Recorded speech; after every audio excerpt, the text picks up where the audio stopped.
गणेश नेपालीहरूले गरेको आत्मदाहका कारणले यो सरकारले पनि ठुलो मूल्य चुकाउनु पर्छ। यसको जिम्मेवार, यो हत्याको जिम्मेवार यो बालेन्द्र सरकार हो। बालेन्द्र सरकार जनताका पक्षमा, जनतालाई मुक्ति दिने गरी होइन, जनतालाई चाहिँ मार्ने गरी, जनताको हत्या गर्ने गरिकन अगाडि बढिरहेको छ। म यो सरकार मुर्दाबाद भन्न चाहन्छु। वीर अस्पतालबाट अलि ढिलो गरिकन सदनमा उपस्थित भएको छु। वीर अस्पतालको दृश्य हेरिसक्नु छैन सभामुख महोदय। त्यहाँ जो कोही सामान्य मान्छेले वीर अस्पतालमा अहिले जाने स्थिति पनि छैन, हेरिसक्नु पनि स्थिति छैन। असाध्यै त्यहाँ भावविह्वल परिस्थिति बनेको छ। मैले धेरै घटना यहाँ दोहोऱ्याइरहनु परेन। मुगुका 25 वर्षीय गणेश नेपालीको अहिले उपचारको क्रममा निधन भएको छ। र विडम्बना त के, दुःखको कुरा त के भने हिजोदेखि परिवारलाई पनि खास गरिकन भेट्न नदिएको रहेछ। त्यहाँ बुझ्दाखेरि परिवारका आफन्तजनहरूसँग भेट्दाखेरि र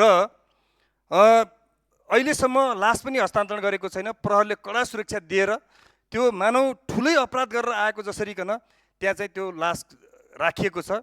यो बडा दुःखद छ। हिजो अघि त्यहाँ केही मान्छेहरूले भन्दै हुनुहुन्थ्यो, हिजो रातभरि त्यहाँ गृहमन्त्री आउनुभयो, चाहिँ यहाँ बस्नुभयो भन्दै हुनुहुन्थ्यो। म भन्न चाहन्छु सरकारलाई, अघि पूर्ववक्ता मान्नेले पनि यहाँ धेरै कुरा राखिसक्नु भएको छ। स्टन्ट गर्ने बानी सरकारले छोड्नु पर्यो, स्टन्ट बन्द गर्नु पर्यो र राज्यले नागरिकलाई आत्मदाह गर्ने ठाउँबाट चाहिँ माथि उठाउनु पर्यो। र यो राज्यले नागरिकहरूलाई चाहिँ आत्मदाह गर्ने परिस्थिति जबरजस्त निर्माण गरिरहेको छ।